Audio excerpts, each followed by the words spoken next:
ಕರ್ಮಾಣಿ ಸನ್ಯಸ್ಯಾಧ್ಯಾತ್ಮಚೇತಸ ನಿರಾಸೀರ್ನಿರ್ಮಮೋ ಯಾತಿ ಪರಂ ಜಯತಿ ಸೋಚ್ಯುತಃ. ಯಾವುದಾಗಿತ್ತು? ದ್ವಾಮಿಮೋ ಪುರುಷೋ ಲೋಕೆ ಕ್ಷರಶ್ಚಾಕ್ಷರ ಏವ ಚ ಇತ್ಯಾದಿ. ಅದಕ್ಕೆ ಅರ್ಥ ಬರೀತಾರೆ. ನಿರಾಸೀಹಿ ನಿರ್ಮಮೋ ಯಾತಿ ಪರಂ ಇತಿ ಹರೇಹೇ ಪರತ್ವಮುಕ್ತಂ. ನಿರಾಸೀ ನಿರ್ಮಮೋ ಯಾತಿ ಪರಂ ಜಯತಿ ಸೋಚ್ಯುತಃ. ಹರಿ ಸರ್ವೋತ್ತಮ, ಅವನನ್ನು ನಿರಾಸಿ ನಿರ್ಮಮನಾಗಿದ್ದಾಗ ಹೊಂತಾನೆ ಅಂತ ಹೇಳಿದರು. ತತ್ರ ಗೀತಾವಾಕ್ಯಾನಿ ಪ್ರಮಾಣತೆಯ ಪಠತಿ ದ್ವಾವಿತಿ. ಗೀತಾವಾಕ್ಯಗಳನ್ನು ಪ್ರಮಾಣವನ್ನಾಗಿ ಕೋಟ್ ಮಾಡ್ತಾ ಇದ್ದಾರೆ. ಪ್ರಮಾಣ ಅಂದರೆ ಆಧಾರ. ದ್ವಾವಿತಿ ಲೋಕೆ ಈಕ್ಷಿತವ್ಯ ವರ್ಗೆ ಅದೆಲ್ಲ ಆಗಿತ್ತು. ಯದರ್ಥಂ ಪುರುಷ ಶಬ್ದಯ ನಿರೂಪಣಂ ಕೃತಂ ತದಾಹ ಉತ್ತಮೇತಿ. ಇಬ್ಬರು ಪುರುಷರಿದ್ದಾರೆ ಅಂತ ಯಾತಕ್ಕೆ ಹೇಳಿದರು ಅಂದರೆ ಪುರುಷೋತ್ತಮನ ಬಗ್ಗೆ ಹೇಳಬೇಕಾಗಿದೆ. ಈಗ ಅದಕ್ಕೋಸ್ಕರ ಉತ್ತಮ ಪುರುಷಸ್ತ್ವನ್ಯ ಪರಮಾತ್ಮೇತ್ಯುದಾಹೃತ. ಉತ್ತಮ ಪುರುಷಸ್ತು ಅನ್ಯ. ಇವರಿಬ್ಬರು ಬಿಟ್ಟು ಇನ್ನೊಬ್ಬ ಪುರುಷ ಇದ್ದಾನೆ, ಅವನು ಪುರುಷೋತ್ತಮ. ಅಕ್ಷರ ಪುರುಷ ಕ್ಷರಪುರುಷ ಗೊತ್ತಾಯ್ತಾ. ಮೇಲೆ ಇನ್ನೊಬ್ಬ ಪುರುಷ ಆತ ಪುರುಷೋತ್ತಮ. ಅನ್ಯ ಡಿಫರೆಂಟ್ ಅಂತ ಹೇಳಿದ ಮೇಲೆ ಅದ್ವೈತ ಎಲ್ಲಿ ಬಂತಲ್ಲಿ? ಕ್ಲಿಯರಾಗಿ ಅನ್ಯ ಅಂತ ಹೇಳಿದ ಮೇಲೆ ಬೇರೆ ಅಂತಲೇ ಅರ್ಥ. ಪ್ರಸಿದ್ಧ ಇತ್ಯರ್ಥೇ ಸಮಾಖ್ಯ ಪರಮಾತ್ಮ ವ್ಯವಸ್ಥಿತ ಇತ್ಯಾದಿ ಶ್ರುತಿಷು ಪ್ರಸಿದ್ಧ ಇತ್ಯರ್ಥೇ ಸಮಾಖ್ಯ. ಇದೆಲ್ಲ ಕೂಡ ಪರಮಾತ್ಮ ವ್ಯವಸ್ಥಿತ ಇತ್ಯಾದಿ ಶ್ರುತಿಗಳಲ್ಲಿ ಬಂದಿರತಕ್ಕಂಥ ವಿಚಾರಕ್ಕೋಸ್ಕರ ಇದು ಉತ್ತಮ ಪುರುಷಸ್ತ್ವನ್ಯ ಪರಮಾತ್ಮ ಇತಿ ಉದಾಹೃತ ವೇದಗಳಲ್ಲಿ ಅಂತ ಅರ್ಥ. ಪರಮಾತ್ಮ ಎಂಬುದಾಗಿ ಹೇಳಲ್ಪಟ್ಟಿರುವನು. ಆತ್ಮಶಬ್ದಸ್ಯ ಚೇತನ ಪರ್ಯಾಯತ್ವಾತ್ ಯುಕ್ತಿ ಅಪಿ ಆಹ ಯ ಇತಿ. ಆತ್ಮಶಬ್ದಕ್ಕೆ ಚೇತನ ಅಂತೂ ಅರ್ಥ ಇದೆ. ಅದಕ್ಕೆ ಹೇಳ್ತಾರೆ ಲೋಕತ್ರಯಂ ಯೋ ಬಿಭರ್ತಿ. ಮುಂದಿದೆ ನೋಡಿ. ಯೋ ಲೋಕತ್ರಯಮಾವಿಶ್ಯ ಬಿಭರ್ತ್ಯವ್ಯಯ ಈಶ್ವರ ಯಸ್ಮಾಕ್ಷರಮತೀತೋಹಂ. ಅವನು ಯಾರಪ್ಪ ಅಂದರೆ ಮೂರು ಲೋಕಗಳನ್ನು ವ್ಯಾಪಿಸಿಕೊಂಡಿದ್ದಾನೆ ಅಂದರೆ ಡಿಪೆಂಡೆಂಟ್ ಆಗಿಲ್ಲ. ಈಶ್ವರ ಬಿಭರ್ತಿ, ಅದರ ಧಾರಕನಾಗಿದ್ದಾನೆ. ಒಳಗಿದ್ದ ತಕ್ಷಣ ಏನಾಗುತ್ತೆ ನಮಗೆ? ಮನೆ ಒಳಗಿದ್ದಾನೆ, ಮನೆಯನ್ನು ಆಶ್ರಯಿಸಿದ್ದಾನೆ. ಹೊರಗೆ ಬಂದರೆ ಮಳೆ ಬರುತ್ತೆ, ಬಿಸಿಲು ಬರುತ್ತೆ, ಅದು ಒಳಗಿದ್ದಾನೆ ಅಂತಾಯಿತು. ಆದರೆ ದೇವರು ಹಾಗಲ್ಲ. ಎಲ್ಲ ಜಗತ್ತಿನಲ್ಲಿ ಹೇಗಿದ್ದಾನೆ ಅಂದರೆ ಆಶ್ರಯ ಕೊಡುವವನಾಗಿದ್ದಾನೆ ಹೊರತು ಆಶ್ರಯ ತಗೊಳ್ಳುವವನಾಗಿಲ್ಲ. ನಮ್ಮಲ್ಲೇ ದೇವರಿದ್ದಾನೆ, ಹೃದಯದಲ್ಲಿ. ನಮ್ಮ ಹೃದಯದಲ್ಲಿದ್ದಾನೆ. ನಾವು ದೇವರಿಗೆ ಆಶ್ರಯ ಕೊಟ್ಟಿದ್ದೇವೆ ಗೊತ್ತಾಯ್ತು. ದೇವ್ರ ಮನೆ ಬಾಡಿಗೆ ಕೊಡಬೇಕು ನಮಗೊಂದಿಷ್ಟು. ನಮ್ಮ ಹೃದಯದಲ್ಲೇ ಕೊಟ್ಬಿಟ್ಟಿದ್ದೀವಿ ಅದು ಜಾಗನ. ಚೇಂಬರಲ್ಲಿ ಕೂತ್ಬಿಟ್ಟಿದ್ದಾನೆ ಅಂತ ಕೇಳಿದ್ರಿಲ್ಲ. ಚೇಂಬರಲ್ಲಿ ಹ್ಯಾಕೆ ಕೂತಿದ್ದಾನೆ? ಆಶ್ರಯ ಕೊಡ್ತಾ ಆತಿಲ್ಲವ್ರು ನಾವೇ ಇರ್ತಿರಲಿಲ್ಲ, ಹಾಗಾಗಿಬಿಟ್ಟಿದೆ. ಅದಕ್ಕೋಸ್ಕರವಾಗಿ ಬಂತಲ್ಲ, ಯತನಗ್ರಹತ ಸಂತಿ ನ ಸಂತಿ ಯದುಪೇಕ್ಷಯ.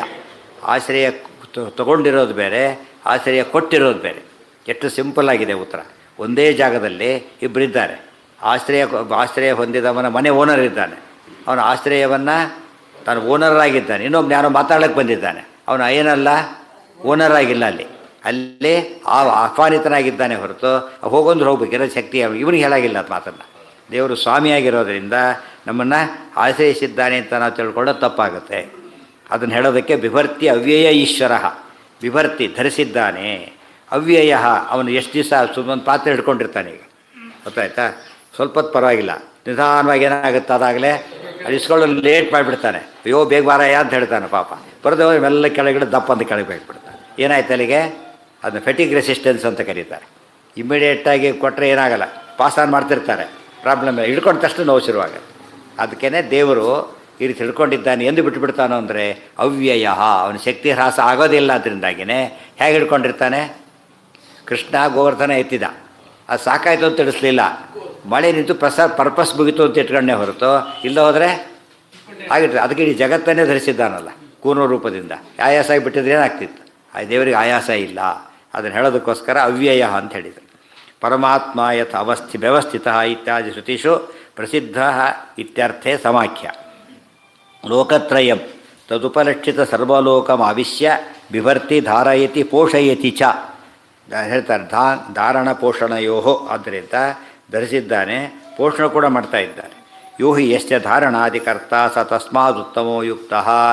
ಯಾವನು ಯಾವುದನ್ನು ಧಾರಣಾದಿಗಳನ್ನು ಮಾಡ್ತಾನೋ ಅವನು ಧಾರಣೆ ಯಾವುದನ್ನು ಮಾಡಿರ್ತಾನೋ ಅದಕ್ಕಿಂತ ಶ್ರೇಷ್ಠನಾಗಿರ್ತಾನೆ ಅಂತ ನಿಯಮ. ದೇರ್ಫೋರ್ ಜಗದ್ಧಾರಕ ವಿಷ್ಣು ಜಗತ್ಸಕಾಶಾತ್ ಉತ್ತಮ. ಲೋಕತ್ರಯಗಳಿಂದ ಧರಿಸಕ್ಕಂಥ ವಿಷ್ಣು ಲೋಕತ್ರಯಗಳಿಗಿಂತ ಶ್ರೇಷ್ಠನಾದವನು. ತಥಾವಿಷ್ಟಸ್ಯ ತತ್ರ ತನ್ನಾಶೇನ ನಾಶಸ್ಯಾದಿತ್ಯತ ಉಕ್ತಂ ಅವ್ಯಯ ಇತಿ. ಹಾಗಿದ್ದರೆ ಜಗತ್ತು ನಾಶವಾದಾಗ ಪ್ರಳಯಕ್ಕಾದ ನಾಶವಾಗ್ತಾನಂದ್ರೆ ಇಲ್ಲ. ಜಗತ್ತು ನಾಶವಾದರೂ ಅವನು ನಾಶವಾಗೋದಿಲ್ಲ. ವಿವಿಧ ನಾಶರಹಿತ, ತ್ರಿವಿಧ ನಾಶರಹಿತ ಇರಬೇಕು. ಅದು ಯಾವ ನಾಶಕ್ಕೂ ನಾಶ ಇಲ್ಲ. ಅವ್ಯಯ ಅಂದ್ರೇನು, ಯಾವ ಟೈಪಲ್ಲೂ ನಾಶ ಇಲ್ಲ. ಇವತ್ತು ಫೈರ್ ಬಂದಿರುತ್ತೆ, ಅವನು ಹೋಗ್ತಾನೆ ಬಿಡಿಸ್ಲಿಕ್ಕೆ, ಅವ್ರು ರಕ್ಷಣೆ ಮಾಡಲಿಕ್ಕೆ ಫೈರ್ ಪ್ರೂಫ್ ಡ್ರೆಸ್ ಹಾಕ್ಕೊಂಡು ಹೋಗ್ತಾನೆ, ಅವನಿಗೇನು ಆಗೋದಿಲ್ಲ. ಇದನ್ನು ಕರ್ಕೊಂಬರ್ತಾನೆ, ಸುಡೋದಿಲ್ಲ ಅವನು. ಆದರೆ ಬಾಂಬ್ ಹಾಕಿರೋ ಹೋಗ್ಬಿಡ್ತಾನೆ. ಯಾಕೆ? ಆ ಫೈರ್ ಪ್ರೂಫ್ ಡ್ರೆಸ್ಸು ಫೈರ್ ಬರೋದನ್ನ ನೋಡ್ಕೊಳ್ಳೋದು ಬಾಂಬ್ ಪ್ರೂಫ್ ಅಲ್ಲ ಅದು. ಆದರೆ ದೇವ್ರು ಹಾಗಲ್ಲ, ಎಲ್ಲ ರೀತಿಯಲ್ಲೂ ಏನಾಗಿದ್ದಾನೆ, ಆಲ್ ಪ್ರೂಫ್. ಆದ್ದರಿಂದ ಯಾವುದೇ ರೀತಿಯಲ್ಲಿ ಜಗತ್ತು ವಿಕಾರ ಹೊಂದಿದರೂ ತಾನು ವಿಕಾರ ಹೊಂದೋದಿಲ್ಲ, ಜಗತ್ತು ನಾಶ ಹೊಂದಿದರೂ ತಾನು ನಾಶ ಹೊಂದೋದಿಲ್ಲ. ಇದು ದೇವರ ಮಹಿಮೆ. ಇಲ್ಲದೆ ಹೋಗಿದ್ದರೆ ಒಂದು ಮನೆಯಲ್ಲಿ ಒಳಗಿರೋನು ಕೊಲ್ಲಬೇಕಾದ್ರೆ ಮನೆಗೆ ಬಾಂಬ್ ಹಾಕಿರೋ ಅವನು ಹೋಗಿಬಿಡ್ತಾನೆ. ದೇವರು ಆ ರೀತಿ ಅಲ್ಲ. ನಮ್ಮ ಎದುರು ದೃಷ್ಟಾಂತ ಇದೆ. ಈಗ ಒಂದು ವಸ್ತು ಹೋದರೂ ಆಕಾಶ ಹೋಗೋದಿಲ್ಲ, ಮನೆ ಇದ್ದ ಜಾಗ ಏನಾಯಿತು ಹಾಗೆ ಉಳ್ಕೊಳ್ತು, ಸೈಟ್ ಹಾಗೆ ಉಳ್ಕೊಳ್ತು. ಅರ್ಥ ಏನದಕ್ಕೆ? ಮನೆಗಿಂತ ಹೆಚ್ಚು ನಿತ್ಯ ಅಂತ ಅರ್ಥ ಆಯಿತು. ಆದರೆ ಆಕಾಶ ಎಂಬುದು ನಿತ್ಯ, ಸೈಟ್ ಕೊಟ್ಟು ಡಿಸ್ಟ್ರಾಯ್ ಮಾಡ್ಬೋದು ಪೂರ್ತಿ ಹೊಡೆದು ಹಾಕಿಬಿಟ್ಟು, ಆದರೆ ಆಕಾಶ ಏನೂ ಆಗೋದಿಲ್ಲ. ಆ ದೃಷ್ಟಿಯಿಂದ ದೇವರಿಗೆ ಎಂದೂ ನಾಶ ಇಲ್ಲ ಎಂಬುದಕ್ಕೆ ಆಕಾಶವೇ ದೃಷ್ಟಾಂತ. ಬಾಂಬ್ ಹಾಕಿ ಸ್ಪೇಸ್ ನಾಶ ಮಾಡಿದರು ಅಂತ ಎಲ್ಲೆಲ್ಲೂ ಕೇಳಲಿಕ್ಕೆ ಸಾಧ್ಯ ಇಲ್ಲ. ಅವನು ಕೇಳಿದವನು ಸ್ಪೇಸ್ ಅರ್ಥನೇ ಆಗಿಲ್ಲ ಅಂತ ಅರ್ಥ ಯಾರು ಹೇಳಿದರೆ. ಬಾಂಬ್ ಬಿಡೋಕ್ಕೂ ಜಾಗ ಬೇಕಲ್ಲ. ಬಾಂಬ್ ಇದಾದ್ಮೇಲೆ ಇಲ್ಲಿ ಬಾಂಬ್ ಹಾಕಿದ್ರು ತೋರಿಸು, ಇಲ್ಲಿ ಬಾಂಬ್ ಹಾಕಿದ್ರು ಅಂದರೆ ಇಲ್ಲಿ ಎಂಬ ಪದ ಹೋಗಿಲ್ಲ ಅಂತ ಅರ್ಥ. ಇಲ್ಲಿ ಎಂಬುದೇ ಸ್ಪೇಸ್, ಅದು ನಾಶ ಆಗಿಲ್ಲ. ತತ್ ಕಥಂ ಐಶ್ವರ್ಯಾದಿತ್ಯತಃ, ಯಾತಕ್ಕೆ ಸಾಧ್ಯ? ನಾವ್ಯಾಕೆ ನಾಶವಾಗ್ತೀವಿ, ದೇವರ್ಯಾಕೆ ನಾಶ ಆಗೋದಿಲ್ಲ ಅಂದರೆ ಐಶ್ವರ್ಯ. ಐಶ್ವರ್ಯ ಅಂದ್ರೇನು? ಸಾಮರ್ಥ್ಯ ವಿಶೇಷ. ಹೇಳಿದ ನೀರಲ್ಲಿ ಬಿದ್ದವನು ಎದ್ದ, ಅವನು ಮುಳುಗಿದ. ಇವನು ಈಜು ಬರಬೇಕೆ ಎಂಬ ಸಾಮರ್ಥ್ಯ ಇತ್ತು, ಅವನು ಬರಲಿಲ್ಲ. ಇವನು ಎದ್ದ, ಅವನು ಬಿದ್ದ, ಅಷ್ಟೇ. ಈಶ್ವರನಿಗೆ ಸಾಮರ್ಥ್ಯ, ಅಣಿಮ ಮಹಿಮಾ ಇತ್ಯಾದಿ ಐಶ್ವರ್ಯವನ್ನು ಹೊಂದಿರೋದ್ರಿಂದ ಆಗೋದಿಲ್ಲ. ಅದು ಎಲ್ಲಿಂದ ಬಂತು? ಅಲ್ಲ, ನ್ಯಾಚುರಲ್ ಅದು. ಈಶ್ವರ ಇತಿ ದುರ್ಘಟ ಘಟಕತ್ವಾಖ್ಯ ಐಶ್ವರ್ಯೋಪೇತಃ. ಇಲ್ಲಿ ಐಶ್ವರ್ಯ ಶಬ್ದಕ್ಕೆ ಅನೇಕ ಅರ್ಥ. ಇಲ್ಲೇನು ಐಶ್ವರ್ಯ ಅಂದರೆ ದುರ್ಘಟಕ ಘಟಕತ್ವ ಆಖ್ಯ ಐಶ್ವರ್ಯೋಪೇತಃ. ದುರ್ಘಟಕ ಘಟಕ, ಯಾವುದನ್ನು ಮಾಡಲಿಕ್ಕೆ ಇಂಪಾಸಿಬಲ್ ಅದನ್ನು ಮಾಡ್ತಾನೆ, ಆದ್ದರಿಂದ ದೇವರು. ನಾವು ಯಾವಾಗಲೂ ಹೇಳೋದಾಗೇನೆ, ಯಾವುದು ಭಾರಿ ಇಂಪಾಸಿಬಲ್ ಅದು ಮಾಡು ಅಂದರೆ ನಾನೇನು ದೇವರ ಅಂತ ಕೇಳ್ತಾನೆ. ಸೊ ದೇವ್ರು ಮಾಡ್ತಾನೆ ಅಂತ ಅರ್ಥ ಆಗಿದೆ. ಅಘಟಿತ ಘಟಕ ಘಟನಾ ಸಮರ್ಥ ಪಟು ಪರಮಾತ್ಮ. ಅಘಟಿತ ಘಟನಾ ಪಟು, ಅಘಟಿತ ಘಟನಾ ಪಟು. ಯಾವುದನ್ನು ಮಾಡ್ಲಿಕ್ಕೆ ಸಾಧ್ಯ ಇಲ್ಲ, ಮಾಡೋದ್ರಲ್ಲಿ ಎಕ್ಸ್ಪರ್ಟ್. ಮತ್ತೆ ಬರೀ ಮಾಡ್ತಾನೆ ಅಲ್ಲ, ಅವನಂತೆ ಮಾಡಲಿಕ್ಕೆ ಯಾರಿಗೂ ಬರೋದೇ ಇಲ್ಲ. ಇದು ದೇವರ ವೈಶಿಷ್ಟ್ಯ. ಸಚ ಕಹ ಇತ್ಯಪೇಕ್ಷಾಯಾಮ್, ಇದೆಲ್ಲ ಹೇಳಿದೆ. ಯಾರಪ್ಪ ಅವನು ಅಂತ ಕೇಳಿದರೆ ಅಹಂ ಯಸ್ಮಾತ್ ಕ್ಷರಮತೀತೋಹಂ ಅಕ್ಷರಾದಪಿ ಚೋತ್ತಮ ಅತೋಸ್ಮಿ ಲೋಕೆ ವೇದೇ ಚ ಪ್ರತಿತಃ ಪುರುಷೋತ್ತಮ ಅಂತ ಹೇಳಿದ್ರಿಂದ ಈಶ್ವರ ಯಾರು ಮೊದಲು ಈಶ್ವರ ಅದು ಡಿಫೈನ್ ಮಾಡಿ ತಾನು ಈಶ್ವರ ಅಂತ ಆಮೇಲೆ ಹೇಳ್ತಾರೆ. ಆದ್ದರಿಂದ ದೇವರೇ ನಾವು ಕೃಷ್ಣನೇ ಈಶ್ವರನಾದ್ದರಿಂದ ಮತ್ತೊಂದು ಮಾತಾಡೋಕ್ಕೆ ಸಾಧ್ಯ ಇಲ್ಲ. ಹೈಯೆಸ್ಟ್ ಕೃಷ್ಣ. ಯಸ್ಮಾದಿತಿ, ಈ ಕ್ಷರಪುರುಷ ಇದ್ದಾನೆ, ಅಕ್ಷರ ಇದ್ದಾಳೆ ಮತ್ತು ಪರಮಪುರುಷೋತ್ತಮ ಇದ್ದಾನೆ. ಇವರು ಒಂದೇ ಚೇತನ ಅಂತ ಹೇಳೋ ಅದ್ವೈತ ಮತ ಸ್ಪಷ್ಟವಾಗಿ ಯಾವುದಕ್ಕೆ ವಿರೋಧ ಆಯ್ತು? ಈಗ ನೀವು ಹೇಳ್ಕೊಂಡು ಹೋಗ್ರಿ ನಿಮ್ಮ ವಿಷಯ, ನಿಮ್ಮ ಛಾಯ್ಸ್, ಅದು ದೊಡ್ಡದಲ್ಲ. ಶ್ರುತಿ ಹೇಳಿದೆ ಅಂತ ಹೇಳಬಾರ್ದು, ಗೀತಾ ಹೇಳಿದೆ ಅಂತ ಹೇಳಬಾರ್ದು. ಗೊತ್ತಾಯ್ತಾ? ಗೀತಾ ಹೇಳಿದೆ ಅಂತ ಹೇಳಿದ್ರೆ ನಾವು ಫಾಲೋ ಮಾಡ್ತೇವೆ. ನೀವು ಹೇಳಿದ್ದೆ ಯಾಕೆ ಫಾಲೋ ಮಾಡ್ಬೇಕು? ನಾವು ಗೀತಾ ಹೇಳಿದ್ರೆ ಫಾಲೋ ಮಾಡ್ತೇವೆ ಅಷ್ಟೆ. ಸಚ ಕಹ ಇತ್ಯಪೇಕ್ಷಾಯಾಮ ಅಹಮೇವ ಇತಿ ಸಪ್ರಮಾಣಮಃ ಯಸ್ಮಾದಿತಿ. ಯಸ್ಮಾನ್ ನಿಮಿತ್ತಾತ್ ಕ್ಷರಂ ಚ ಅತೀತಃ ಅಕ್ಷರಾದಪಿ ಉತ್ತಮಃ ಅತೋ ಲೋಕೆ ಪೌರುಷೇಯ ಗ್ರಂಥೆ ವೇದೇ ಅಪೌರುಷೇಯ ಆಗಮೇ ಚ ಪುರುಷೋತ್ತಮ ಇತಿ ಪ್ರಸಿದ್ಧೋ ಅಹಮಿಸ್ಮಿ. ವೇದಗಳಲ್ಲಿ ಮತ್ತು ವೇದಗಳಲ್ಲಿ ಲೋಕೆ ಅಂದರೆ ಪೌರುಷೇಯ ಗ್ರಂಥಗಳು, ವೇದ ಅಂದರೆ ಅಪೌರುಷೇಯವಾದ ವೇದಗಳು. ವೇದಗಳು ತೊಗೊಂಡ್ರು ನನ್ನ ವಿಷಯನೇ ಬಂದಿರೋದು, ಪೌರುಷೇಯ ಗ್ರಂಥ ತೊಗೊಂಡು ನನ್ನ ವಿಷಯನೇ ಬಂದಿರೋದು. ಇವ್ರು ಏನು ಹೇಳ್ತಾರೆ? ಕೃಷ್ಣ ವಿಷ್ಣು ಎಂಬವನು ಪೌರಾಣಿಕ್ ಗಾಡ್, ಇಂದ್ರ ವೇದಿಕ್ ಗಾಡ್ ಅಂತ ಕರೀತಾರೆ. ಎಲ್ಲ ಗಾಡು ಕೃಷ್ಣನು ವೇದಿಕ್ ಗಾಡು, ಕೃಷ್ಣನು ಪುರಾಣಿಕ್ ಗಾಡೇ ಹೊರತು ವೇದೇ ರಾಮಾಯಣೇ ಚೈವ ಪುರಾಣೇ ಭಾರತೆ ತಥಾ ಆದಾವಂದೇ ಚ ಮಧ್ಯೆ ಚ ವಿಷ್ಣು ಸರ್ವತ್ರ ಗೀಯತೆ ಅಂತ ಹೇಳಿದಾಗ ವೇದಿಕ್ ಗಾಡು ಪುರಾಣಿಕ್ ಗಾಡು ಅವೆಲ್ಲ ಇಲ್ಲ. ಸಚ ಕಹ ಇತ್ಯಪೇಕ್ಷಾಯಾಮ್ ಅಹಮೇವೇತಿ ತಪ್ರಮಾಣಮಃ ಆಯ್ತದು. ಅತ್ರ ಆತ್ಮನಃ ತಾತ್ಪರ್ಯದ್ಯೋತನಾಯ ವೇತ್ತು ಫಲಮಃ ಯೋಮಾಮಿತಿ. ಇದು ಇನ್ನೂ ಸತ್ಯ ಅಂತ ಹೇಳೋದಕ್ಕೋಸ್ಕರ, ಇನ್ನೂ ಸತ್ಯ ಅಂತ ಹೇಳ್ತಾನೆ. ಈ ರೀತಿ ತಿಳ್ಕೊಂಡ್ರೆ ಏನಾಗುತ್ತೆ? ಅವನಿಗೆ ಮೋಕ್ಷ ಆಗುತ್ತೆ. ಯೋಮಾಮೇವಂ ಅಸಮ್ಮೂಢ ಜಾನಾತಿ ಪುರುಷೋತ್ತಮಂ ಸರ್ವವಿದ್ ಭಜತಿ ಮಾಂ ಸರ್ವಭಾವೇನ ಭಾರತ. ಭಾವ ಅಂದರೆ ಭಕ್ತಿ, ಎಲ್ಲ ವಿಧವಾದ ಭಕ್ತಿ. ನನ್ನನ್ನು ಈ ರೀತಿ ಯಾರು ತಿಳ್ಕೊಳ್ತಾನೋ ಕ್ಷರಕ್ಕಿಂತ ಉತ್ತಮ ಅಂತಾದ್ದರಿಂದ ಎಲ್ಲ ಕ್ಷರದಲ್ಲಿ ಮಾಡೋ ಭಕ್ತಿಗಿಂತ ಹೆಚ್ಚು ಭಕ್ತಿ ಮಾಡ್ತಾನೆ. ಅಕ್ಷರಕ್ಕಿಂತ ಉತ್ತಮ ಅಂತ ಗೊತ್ತಾಗಿದ್ದರಿಂದ ಅಕ್ಷರದಲ್ಲಿ ಮಾಡೋ ಭಕ್ತಿಗಿಂತ ಹೆಚ್ಚು ಮಾಡ್ತಾನೆ. ಸರ್ವಭಾವದಿಂದ ಭಕ್ತಿ ಮಾಡ್ತಾನೆ. ಇದು ಮುಖ್ಯ. ಅಸಮ್ಮೂಢ, ಇಲ್ಲ ಬಿಡಿ ಲೋಯರ್ ಲೆವೆಲಲ್ಲಿ ಹಾಗೆ ಯಾರ್ಯಾರು ಯಾರೋ ಅಂತ ತಿಳ್ಕೊಂಡ್ಬಿಟ್ಟಿರ್ತಾರೆ ಅಂತಾರೆ. ಸಮ್ಮೂಢ, ಇದು ತಿಳ್ಕೊಂಡವನು ಎಂಥವನವನೋ ಬ್ರೈಟೆಸ್ಟ್ ಪರ್ಸನ್. ಅವನಿಗೆ ಅಜ್ಞಾನದ ಹೆಸರೇ ಇಲ್ಲ. ಹೇಳಿದ್ನೆಲ್ಲ ಕತ್ಲಲ್ಲಿ ನೋಡೋದು ಬೇರೆ, ಬೆಳಕಲ್ಲಿ ನೋಡೋದು ಬೇರೆ, ಹೆಚ್ಚು ಬೆಳಕಲ್ಲಿ ನೋಡೋದು ಬೇರೆ, ಭಾರಿ ಬೆಳಕಲ್ಲಿ ನೋಡೋದು ಬೇರೆ. ಇವತ್ತು ಜಗತ್ತನ್ನು ಸೂರ್ಯ ಯಾಕೆ ತೋರಿಸ್ತಾನೆ ಗೊತ್ತಾ? ಎಷ್ಟು ಸತ್ಯ ನೋಡಿ ಅಂತ ಪ್ರೂವ್ ಮಾಡ್ತಿದ್ದಾನೆ. ಬೆಳಕು ಬಿಟ್ಟು ತೋರಿಸೋದಿಲ್ಲ. ಬೇಕಾ ನೀನೇ ನೋಡು ಅಂತ ಟಾರ್ಚ್ ಬಿಟ್ಟು ತೋರಿಸ್ತಾರಲ್ಲ, ದೇವರು ಸೂರ್ಯನ ಬಿಟ್ಟು ತೋರಿಸ್ತಾ ಇದ್ದಾನೆ. ಸತ್ಯ ನೋಡ್ಕೊ, ಇನ್ನಾದರೂ ನೋಡ್ರಿ ಇದನ್ನು. ಬರೀ ಕತ್ಲಲ್ಲಿ ನೋಡಿದ್ದಲ್ಲ, ಬೆಳಕಲ್ಲಿ ನೋಡಿ ಅಂತ ತೋರಿಸ್ತಾನೆ. ದೇರ್ ಫಾರ್ ಅಡಿಕ್ವೇಟ್ ಲೈಟ್ ಇದ್ದಾಗ ನೋಡಿದಾಗ ಅದೇನಾಗಲಿಕ್ಕೆ ಸಾಧ್ಯ ಇಲ್ಲ, ಸುಳ್ಳಾಗಲಿಕ್ಕೆ ಸಾಧ್ಯ ಇಲ್ಲ. ಯೋ ಮಾಮಿತಿ ಯಹ ಅಧಿಕಾರಿ. ಆಗ ಪ್ರಶ್ನೆ ಬಂತು, ಇಷ್ಟೆಲ್ಲ ಮೋಕ್ಷಕ್ಕೆ ದಾರಿ ಅಂತ ಹೇಳ್ತೀರಿ, ಮತ್ತು ಯಾಕೆ ಜನ ಹೋಗೋದಿಲ್ಲ ಅಂದರೆ ಅರ್ಹತೆ ಇಲ್ಲ ಅವರಿಗೆ, ಅರ್ಹತೆ ಇಲ್ಲ. ಅದಕ್ಕೆ ಅಧಿಕಾರಿ. ಯಹ ಮಾಮ್ ಅಂದರೆ ಅರ್ಹತೆ ಇದ್ದವನು ತಿಳ್ಕೊತಾನೆ, ತಿಳ್ಕೊಂಡು ಆರಾಧನೆ ಮಾಡ್ತಾನೆ. ಏವ ಮುಕ್ತ ರೀತ್ಯ ಯೌಗಿಕ ಪುರುಷೋತ್ತಮ ಪದ ವಾಚ್ಯಂ ಮಾಂ ಜಾನಾತ್. ಯೌಗಿಕ ಪುರುಷೋತ್ತಮ ಪದ ಅಂದರೆ ಪುರುಷೋತ್ತಮ. ಎಷ್ಟು ತುಂಬ ಜನ ರಾಮನನ್ನು ಪುರುಷೋತ್ತಮ ಅಂತ ಕರಿಬೇಕಾದ್ರೆ best person, best human being ಅರ್ಥ ಉಪಯೋಗಿಸ್ತಾರೆ. ಸರಿಯಲ್ಲ. ಅಲ್ಲಿ ಏನರ್ಥ ಪುರುಷೋತ್ತಮ ಅಂದರೆ ಕ್ಷರಾಕ್ಷರ ಪುರುಷೋತ್ತಮ ಅಂತ ಹೇಳಬೇಕೆ ಹೊರತು ಏನಂತ ಹೇಳಬಾರ್ದು, ಈ ಪುರುಷೋತ್ತಮ ಅಂತ ಹೇಳಬಾರ್ದು. ತುಂಬ ಜನ ಇವತ್ತು ರಾಮಭಕ್ತಲ್ಲಿ 99% ಜನ ಅಂಥವರೇ. ಮರ್ಯಾದಾ ಪುರುಷೋತ್ತಮ ಧರ್ಮದಲ್ಲಿ ಜನ ತೋರಿಸಿದಾನೆ ಅಷ್ಟೇ ಹೊರತು ಆತ ಹೈಯೆಸ್ಟು ದ ಗಾಡ್ ಅಂತ ಒಪ್ಪೋದಿಲ್ಲ. ಅದಕ್ಕೆ ಹೇಳ್ತಾರೆ ಯೌಗಿಕವಾದ ಪ್ರಯೋಗ. ಯೌಗಿಕ ಅಂದ್ರೇನು? ಪುರುಷರಲ್ಲಿ ಉತ್ತಮ. ಪುರುಷ ಅಂದರೆ ಕ್ಷರ, ಅಕ್ಷರ, ಅವರಿಗಿಂತ ಉತ್ತಮ ಅರ್ಥ ಹೇಳ್ತಿದ್ದಾರೆ ಹೊರತು ಈ ಲಿಮಿಟೆಡ್ ಅರ್ಥದಲ್ಲಿ ಹೇಳಿಲ್ಲ. ಅಸಮ್ಮೂಢ ಪುರುಷೋತ್ತಮತ್ವಂ ಅಪಾರಮಾರ್ಥಿಕಂ ಅಶ್ವಕರ್ಣಾದಿವತ್ ಸಂಜ್ಞಾ ಮಾತ್ರತ್ವಾತಿಥಿ ಸಮೋಹವರ್ಜಿತ. ಇಲ್ಲಿ ಅಸಮ್ಮೂಢ ಅಂದ್ರೇನು? ಸರಿಯಾಗಿ ತಿಳ್ಕೊಳ್ಳೋನು. ಸರಿಯಾಗಿ ತಿಳ್ಕೊಳ್ಳೋನು ಅಂದ್ರೇನು ಅಂತ ಕೇಳಿದರೆ, ಪುರುಷೋತ್ತಮ ಶಬ್ದ ಹೆಸರಿಗೆ ಹೇಳ್ತಾರ್ರಿ. ಪುರುಷೋತ್ತಮ ರಾವ್ ಎಲ್ಲದರಲ್ಲೂ ಫೇಲು ಹೆಸರು. ಪುರುಷೋತ್ತಮ ರಾವ್ ಒಂದೊಂದರಲ್ಲೂ ಫಸ್ಟ್ ಬಂದಿಲ್ಲ ಅವನು. ಯಾತಕರಿ ಹೆಸರು ಪಾಪ ಏನು ಮಾಡೋಕ್ಕಾಗತ್ತೆ ಅಂತ. ಅದಕ್ಕೆ ಅಶ್ವಕರ್ಣ ಅಂತಿದೆ. ಅಶ್ವಕರ್ಣ ತೊಗೊಂಡಿದ್ದಾನೆ. ಅಶ್ವಕರ್ಣ ಶಬ್ದಕ್ಕೆ ಏನರ್ಥ? ಕುದುರೆಯಂತೆ ಕಿವಿ ಇಲ್ಲ ಅವನಿಗೆ. ಅಶ್ವಕರ್ಣ ಸುಮ್ಮನೆ ಅಶ್ವಕರ್ಣ ಅಂತ ಹೇಳ್ತಾರೆ ಅಷ್ಟೇ. ಆ ರೀತಿ ಅಲ್ಲ ಇದು. ಅಶ್ವದಂತೆ ಕರ್ಣ ಇದ್ದಾಗ ಅಶ್ವಕರ್ಣ ಅಂತ ಕರೆದ್ರೆ ಕರೆಕ್ಟು. ಸೊ ಪುರುಷರಲ್ಲಿ ಉತ್ತಮನಾಗಿದ್ದಕ್ಕೆ ಪುರುಷ ಹೊರತು ಬರೀ ನೇಮ್ಸೇಕ್ ಪುರುಷೋತ್ತಮ ಅಲ್ಲ, ರಿಯಲ್ ಪುರುಷೋತ್ತಮ ಅಂತ ಹೇಳೋದಕ್ಕೆ ಪರಮಾತ್ಮ ಇಷ್ಟೆಲ್ಲ ಒತ್ತು ಕೊಟ್ಟು ಹೇಳ್ತಾರೆ. ಅದಕ್ಕೆ ಅಸಮ್ಮೂಢ, ಮೂಢನಾಗಿ ತಿಳಿಯೋದಲ್ಲ. ಸಯೇವ ಸರ್ವವಿತ್ ಅಸ್ಯೈವ ಸಕಲ ಶಾಸ್ತ್ರಾರ್ಥತ್ವಾತ್. ಎಲ್ಲವನ್ನೂ ತಿಳಿದವನು ಯಾರನ್ನ ಕರಿಬೇಕು ಅಂದರೆ ಈ ರೀತಿ ಶಾಸ್ತ್ರ ತಿಳ್ಕೊಂಡ್ರೆ ಅವನಿಗೆ ಶಾಸ್ತ್ರ ಗೊತ್ತಿದೆ ಅಂತ ಅರ್ಥ. ಯಾರಿಗೆ ಈ ರೀತಿ ಗೊತ್ತಿಲ್ಲ, ಅವನಿಗೇನು ಗೊತ್ತಿಲ್ಲ? ಶಾಸ್ತ್ರ ಗೊತ್ತಿಲ್ಲ ಅಂತಲೇ ಅರ್ಥ. ಭಾರಿ ವಾಲ್ಯೂಮ್ ವೈಸ್ ಬೇಕಾಷ್ಟು ತಿಳ್ಕೊಂಡ್ಬಿಟ್ಟಿದ್ದಾರೆ, ಸಿಕ್ಕಾಬಟ್ಟೆ ಓದಾಕ್ಬಿಟ್ಟಿದ್ದಾರೆ. ಬಟ್ ಅವನಿಗೇನಿಲ್ಲ, ಈ ತಾತ್ಪರ್ಯ ಗೊತ್ತಿಲ್ಲ. ಅದೇನಂತ ಕರೀತಾರೆ ಅವನ್ನ? ಶಾಸ್ತ್ರಜ್ಞ ಅಲ್ಲ ಅಂತ ಕರೀತಾರೆ. ಶಾಸ್ತ್ರಜ್ಞ ಅಲ್ಲ ಅಂದರೆ ಓದಿದ್ದಾನೆ, ಅರ್ಥ ಆಗಿಲ್ಲ ಅಂತ ಅರ್ಥ. ಆದರೆ ಅರ್ಥ ಆದವನು ಏನು ಮಾಡ್ತಾನೆ? ವೇದ ಕೊಡ್ತೀಯ ಕೊಡು, ಪುರಾಣ ಕೊಡ್ತೀಯ ಕೊಡು, ಯಾವ ಪುರಾಣ ಕೊಡ್ತೀಯೋ ಕೊಡು, ಅನುಭವ ಕೊಡ್ತೀಯ ಕೊಡು, ಯಾವ ವಾಕ್ಯ ಬೇಕಾದ್ರೂ ಕೊಡು. ಏನು ಹೇಳ್ತೇನೆ? ಬಿಟ್ಟು ಸರ್ವೋತ್ತಮತೆ ತಾತ್ಪರ್ಯ ತೋರಿಸ್ತೇನೆ ಅಂತ ಹೇಳ್ತಾನೆ. ಅವನು ಸರಿಯಾಗಿ ತಿಳಿದವನು, ಸರ್ವವಿತ್ ಅಂತ ಹೆಸರು. ಅದಕ್ಕೆ ಆತನು ಕೇಳಿದ್ದು, ಎಲ್ಲ ಓದ್ಬಿಟ್ಟಿಯಾ? ಒಂದು ತಿಳ್ಕೊಂಡು ಎಲ್ಲ ತಿಳ್ಕೊಂಡಾಗತ್ತೆ ಅಂತ ಕೇಳಿದ್ರಲ್ಲ, ಇದೇ ಪ್ರಶ್ನೆ ಕೇಳಿದ್ದು. ಇದು ಒಂದು ತಿಳ್ಕೊಂಡ್ರೆ ಎಲ್ಲ ತಿಳ್ಕೊಂಡಂತೆ ಆಗತ್ತೆ.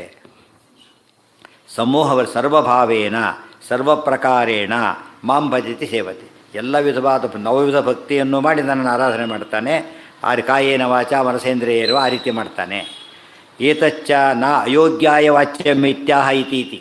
ಇದು ದೊಡ್ಡ ತತ್ವ. ಇದು ಅಯೋಗ್ಯ ಇತಿ ಗುಹ್ಯತಮಂ ಶಾಸ್ತ್ರಂ. ಗುಹ್ಯ ಅಂದರೆ ಸೀಕ್ರೆಟ್, ಗುಹ್ಯತಮ ಅಂದರೆ ಮೋಸ್ಟ್ ಸೀಕ್ರೆಟ್. ಆದ್ದರಿಂದ ಕಂಡವರಿಗೆಲ್ಲ ಹೇಳಬಾರ್ದು.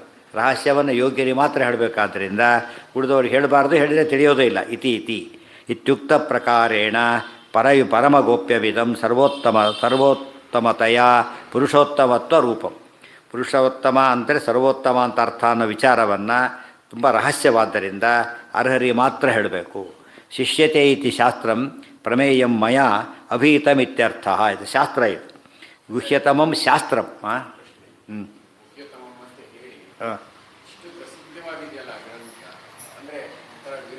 ಕರೆಕ್ಟು. ಯಾಕೆ ಅದು ವಿರುದ್ಧ ಆಗಲಿಲ್ಲ ಅಂದರೆ ಇಷ್ಟು ಹೇಳಿದ್ರೆ ಎಷ್ಟು ಜನ ತಿಳ್ಕೊಂಡ್ರು ಅದನ್ನು? ಎಷ್ಟು ಜನ ತಿಳ್ಕೊಂಡ್ರು? ನಮ್ಮಲ್ಲೇ ನೋಡಿಬೇಕಾದ್ರೆ ರಹಸ್ಯ ಹೇಳ್ತೇನೆ ಅಂತ ಗಟ್ಟೆ ಹೇಳಿ ಕೂತ್ಕೊಂಡ. ಇನ್ನೊಬ್ಬನೇ ಅವನೋ ಬಂದ, ಮಾತು ನಿಲ್ಲಿಸ್ತೆ. ಯಾರು ಹೇಳಿದ್ರು? ಅವನಿಗೆ ಕಿವುಡ ಬಿಡ್ರಿ, ಹೇಳ್ಕೊಂಡು ಹೋಗು ಅಂತ ಹೇಳಿದ್ರು. ಮತ್ತೆ ಹೇಳಿದೆ, ಯಾಕೆ ಕಿವುಡ ಅವ್ನು ಕೇಳಿಸೋದಿಲ್ಲ ಆಗಿದ್ರು ಕೂಡ. ಗೊತ್ತಾಯ್ತಾ? ಇವರೆಲ್ಲ ಕಿವುಡ್ರಾದ್ದರಿಂದ ದೇವ್ರು ಡೈರೆಕ್ಟ್ ಬಂದು ಹೇಳಿದ್ರು ದುರ್ಯೋಧನ ಕೇಳಿಸ್ಕೊಳ್ಳಿಲ್ಲ. ಗೊತ್ತಾಯ್ತಾ? ಪುಸ್ತಕ ಏನು ಓದ್ತಾರೋ ಅವರೆಲ್ಲ ಇವತ್ತು ಗೀತಾನ ಬೈಯೋರು ಇಲ್ವೇನು ಇಷ್ಟು ಹೇಳಿದ್ರು ಕೂಡ. ಆದ್ದರಿಂದ ಯೋಗ್ಯರಿಗೆ ಅಷ್ಟೇ ರೀಚ್ ಆಗಿದೆ. ಎಷ್ಟೇ ನೀವು ಬ್ರೈಟೆಸ್ಟ್ ಲೈಟ್ ಹಾಕಿದ್ರು ಕೂಡ ಅದು ಕಾಣೋದು ಕುರುಡನಿಗಲ್ಲ, ಕಣ್ಣಿದ್ದವ್ರಿಗೆ ಮಾತ್ರ. ಅವ್ರಿಗೆ ಮಿಸ್ ಆಗಬಾರ್ದು. ಹೌದು, ನೀನು ಹೇಳ್ತೀಯಲ್ಲ ಅಂದರೆ ನಾನು ಹೇಳೋದು ಗೊತ್ತಿದೆ ಹೇಳ್ತೀನಿ. ನೋಡಯ್ಯ ನೀನು ಹೋಗಬೇಡ, ನೀನು ಹೋಗಬೇಡ, ಬೇಡ ರಿಪೇರಿ ಮಾಡಿ, ಭಾಳ ಡೇಂಜರ್ ಅಂತ ಇವನು ಹೋದ. ನನಗೆ ಡೇಂಜರ್ ಅಂತ ನೀವು ಹೋದ್ರಿ ಅಂತ ಕೇಳಿದರೆ ಅಲ್ಲ, ಹೇಳಿದರೆ ಅರ್ಥ ಆಗಲ್ಲ, ವೇಸ್ಟ್ ಅದು. ಅದು ಮಿಸ್ಯೂಸ್ ಮಾಡ್ತಾನೆ, ಜೊತೆಗೆ ಮಿಸ್ಯೂಸ್ ಮಾಡ್ತಾನೆ. ಅದು ಇಲ್ಲಿ ತಮಾಷೆ ನೋಡಿ. ನೀನು ಹೋಗಬೇಡ, ಬೈದು ಕರ್ಕೊಬಂದ್ರಿ ಈ ಕಡೆಗೆ, ತಾನು ಹೊರಟ. ನನ್ನ ಕರೆದು ಬೈದು ಕರ್ಕೊಬಂದು ನೀನು ಯಾಕೆ ಹೋಗ್ತೀಯ ಅಂದರೆ ನಿನಗೆ ಅದು ಗೊತ್ತಿಲ್ಲ ಹೇಗೆ ಮ್ಯಾನೇಜ್ ಮಾಡಬೇಕು. ನನಗೆ ಗೊತ್ತಿದೆ, ನಾನು ಹೇಳ್ತೇನೆ. ನಾನು ಹೇಳಿದ್ರೆ ಹೇಗೆ ಹೇಳಿರ್ತೇನೆ ಗೊತ್ತಾ? ಯಾವ ರೀತಿ ಅವ್ರಿಗೆ ಮಾತ್ರ ತಿಳಿಯಾಗಿ ಹೇಳ್ತೇನೆ, ನೀನು ಹೇಳಿದಾಗ ಹೇಳೋದಿಲ್ಲ. ಅದಕ್ಕೆ ನಾನು ಹೇಳ್ತೀನಿ, ನೀನು ಹೇಳಬಾರ್ದು ಅಂತ. ಅರ್ಥ ಆಯ್ತಾ? ಈಗ ಇದು ನೀವ್ಯಾಕೆ ಮಾಡ್ತೀರಿ ಸರ್ ನನಗೆ ಹೇಳಿ ಅಂತ ಕೇಳಿಬಿಟ್ರೆ ಪಜಿತಾಗತ್ತಾಗ.